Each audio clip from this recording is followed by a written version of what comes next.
You're watching InTechnology, a video cast where you can get smarter about cybersecurity, sustainability, and technology.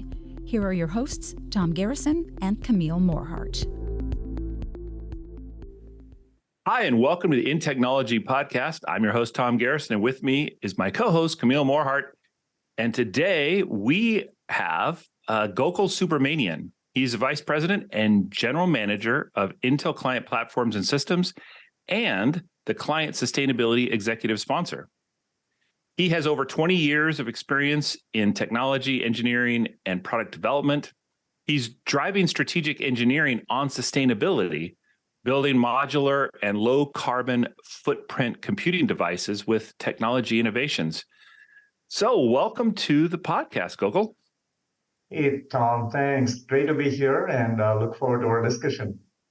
This isn't just about what Intel per se is doing, but kind of the industry in general. So I think it's important to understand, like, where are the fruitful parts of going after engineering around sustainability when you think about a PC client device like a laptop or a desktop? It spans across the entire life cycle, like you would for any product that you build, across manufacturing, when you build the PC itself, how much carbon emission are you really impacting? And then it goes into the operational side. When the user starts using the PC, how much of power and energy efficiency that they are really impacted by when they have their active usages in the PC. And the last one is, as they use the PC and get near towards the end of life, what happens to that piece of equipment? And what are the things that can be done to revive, reuse, repair it before it hits the recycle yard? So it spans across the entire life cycle. And that's what it means for the personal computing device. Well, which of those three areas within the life cycle is the most sort of carbon intensive? Where's the biggest focus area for you? So we look at manufacturing when it comes to both silicon. One should also look at how a product gets built, the entire PC, the motherboard, the chassis, the kind of battery choices and display and keyboard, everything that's used to make that entire product. And once that gets shipped, it doesn't end there. Even the packaging material, once you ship it, and then as the user starts to open it up, power it, and use it, there is that whole energy efficiency and power needed to operate the machine, which is important. That's the operational side. So we focus on that as well. And these days, repairability and upgradability is becoming a big key factor in sustainability, because you don't want to just go dump your PC a year later and then realize that you want to buy a completely new machine. So a lot of importance on that aspect, which kind of extends the life of the first life of a PC, so to speak. So we're focusing on all of them. Of course, there are parts where you tend to do more than the other, but the key thing is not to ignore the life cycle. I thought I read somewhere, this is a while ago, that for PCs, they're very different than servers. So PCs have the vast majority of the embedded carbon of the device. But in the server, actually, the magnitude of the amount of carbon is vastly higher than even the total magnitude of the carbon for a PC client. So a server uses tons more, I should say tons, but it uses a lot more carbon than a client. But the percentage, even within them, so forget the magnitude difference, the percentage of carbon for servers is vastly weighted towards in-use, so the electricity and cooling and whatnot, whereas the vast majority of carbon for a PC, albeit on a lower overall scale, is in what it takes to build the device. Did I get that right, Gokul?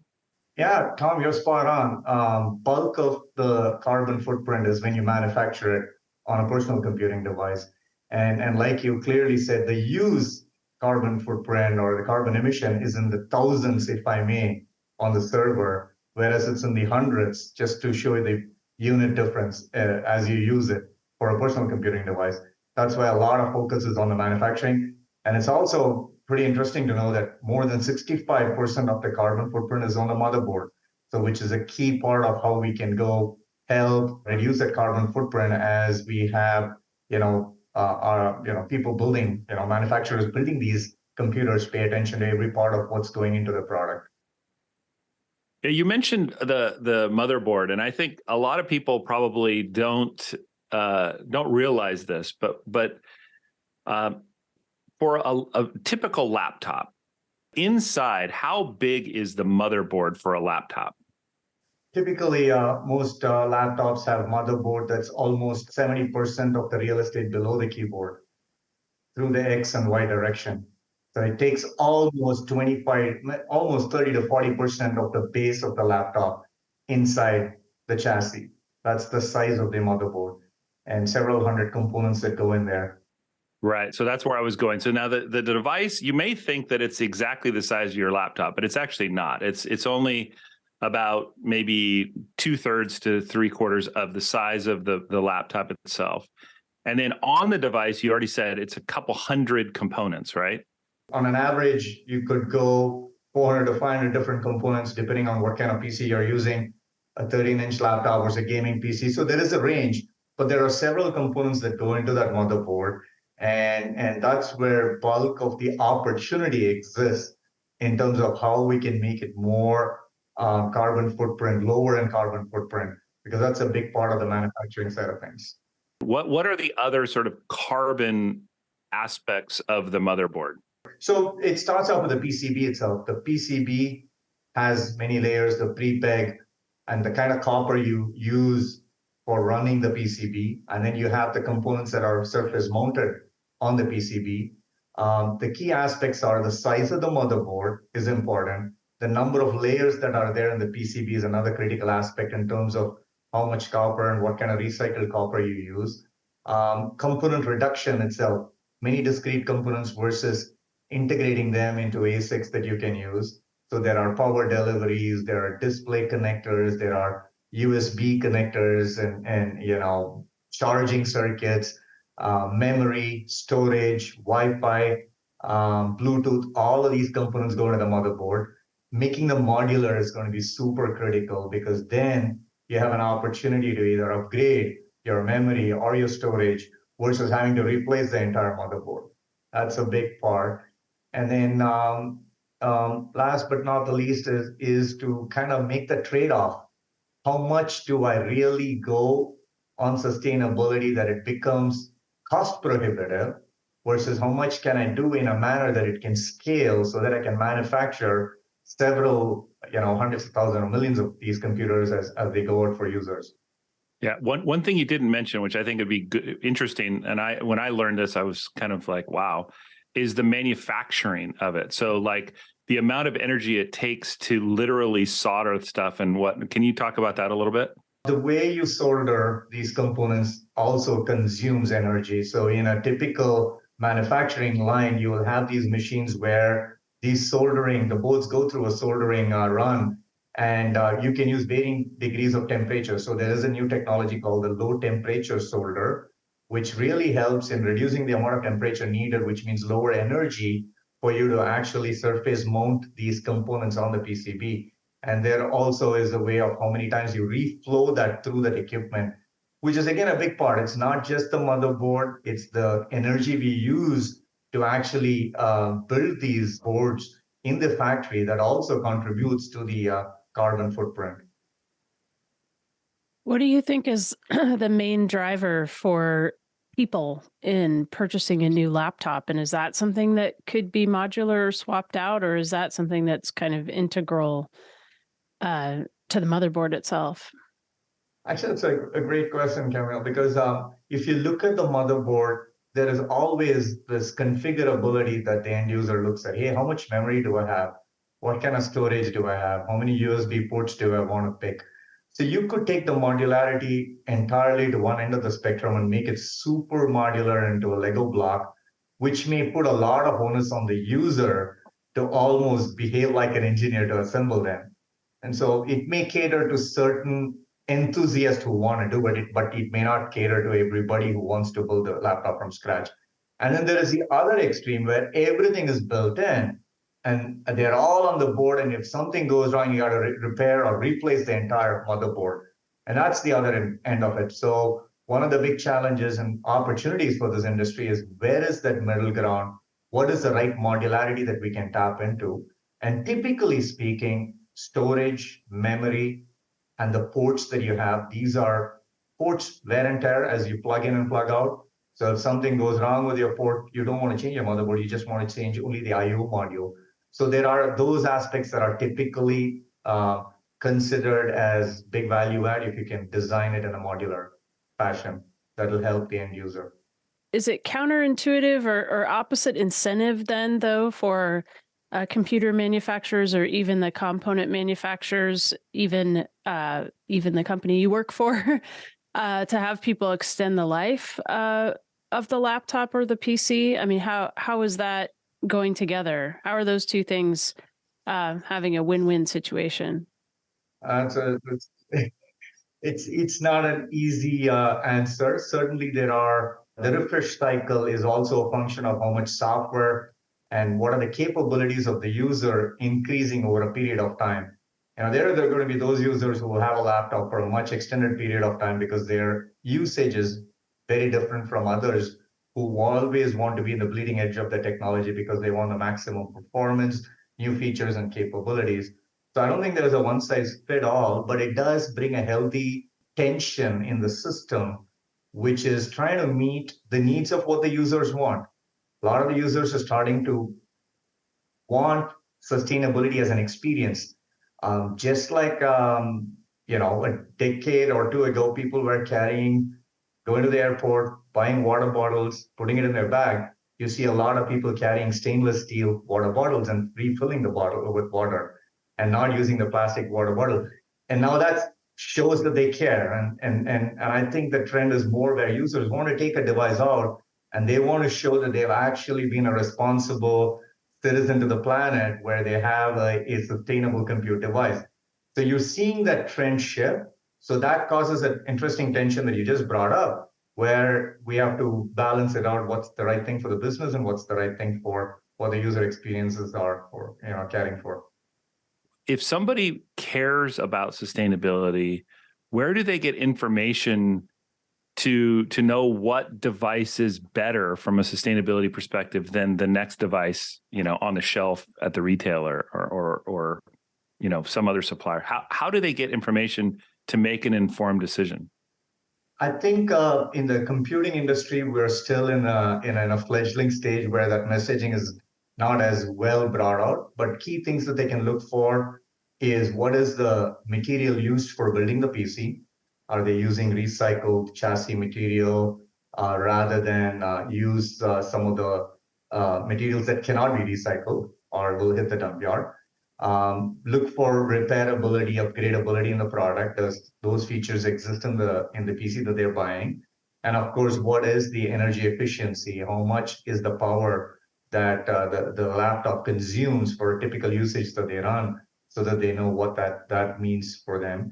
And we are seeing the industry starting to bring that messaging out, not only in their products, but also in the retail store where it's called out. And there are eco labels, which are starting to become important. Similar to the Energy Star, there are different eco labels that are existing for sustainability that's starting to show up in products.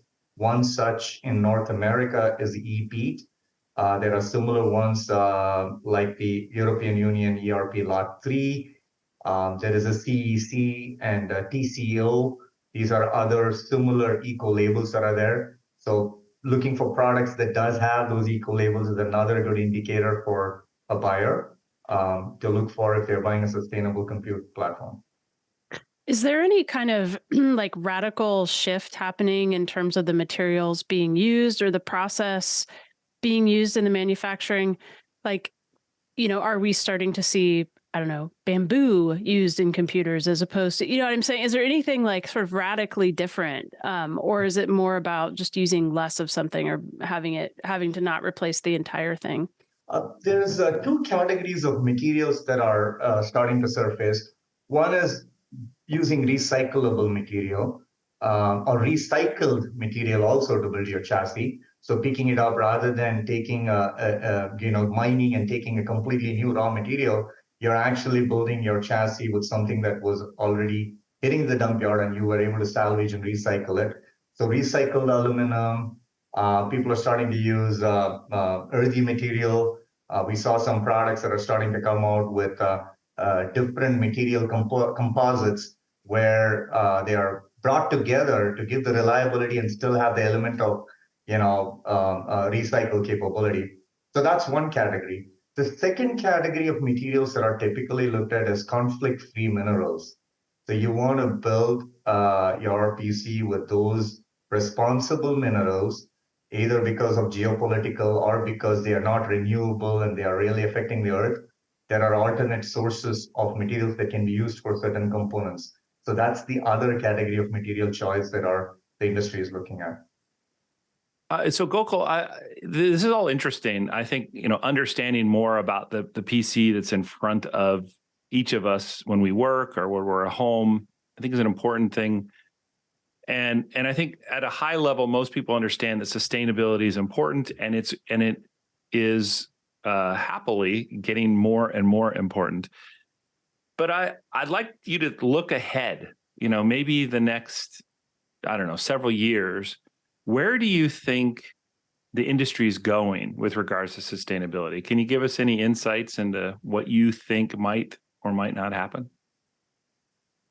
I think everybody is going to really want to see sustainability in the product that they're buying, which means it's a visible factor. Just like how stainless steel bottles replaced plastic, right? It's visible. You can see it. You don't have to go through a label or anything. So similarly, they're going to start looking for chassis that they can, when they see the product more than the motherboard and other things, first thing that appeals to them. That's going to be an important aspect where they're going to make certain choices that really mean something to people for sustainability. The second aspect would be the whole think about upgradability and repairability. I think right to repair has become kind of a theme in certain product trends, and I think that helps. My take is it may not be the most prevalent one because you're going to have different categories of users, some that may not want to, but that some would. But even if they cannot repair, they would want to make sure that only what's broken is fixed, but not the entire thing. So there's becoming more of that planet responsibility that everybody cares, even though each user may not be the nerd or the engineer who wants to go geek out on replacing things. And then the third aspect is going to be more around end of first life rather than end of life. Meaning people are going to want to look at how can my PC become a value for somebody else. I have upgraded, maybe someone else is going to upgrade to what I had, which is going to create other market and business model opportunity. People call it secondary market, but I think that carries a little bit of a quality a tag to it, which may or may not be the case. I think the market should mature in a time frame that you're saying that these are markets that are really going to get the second life of it. Similar to a Carfax, people are going to be able to run a report on their compute and get to know what parts are there, how long they existed, what's the wear and tear, and they can make a really solid decision when they want to buy that secondary device or in the secondary market. Sustainability as a user experience is going to be a big one. We talk about user experience in so many ways, but I think people are going to want to feel that experience when they buy a sustainable product. Those are some things that come to my mind, Council. Do you have any sense of if somebody is really focused on this with respect to their own computer or their own household of computers, including even, I think, waterfalling within household members, potentially, like what kind of a difference does that make over a human lifespan? I have certain personal stories that I can talk about. Meaning there is a whole, opportunity of users who lack equitable technology in education. And a lot of the secondary market in most affordable households that have had computers have more than one, if not two or three sitting in the house. And if they find a right way to refurbish them and hand it out to somebody who can actually gain that equitable technology, particularly in education, that's a great place. And we've done some projects. My son has done some, but I'm saying that's becoming a pretty important place where old functional computers can actually become usable somewhere else in the market. The other reason why people keep using it is because they don't know what happens to their data. So if the industry comes with a very secure way of being able to take care of the data in their old PCs, then there is more opportunity for responsible planet citizens to do something with the device. A lot of times they don't know what to do with it because their data is there and they're worried about, how to take care of that data.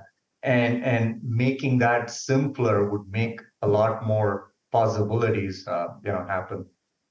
Well, Gokul, it's been good talking to you, and obviously a topic that means a lot to all of us. Thanks, Tom. It's always fun to talk about sustainability, an area that's really at its infancy, but it's got a lot of opportunities for the industry. Never miss an episode of InTechnology by following us here on YouTube or wherever you get your audio podcasts. The views and opinions expressed are those of the guests and author and do not necessarily reflect the official policy or position of Intel Corporation.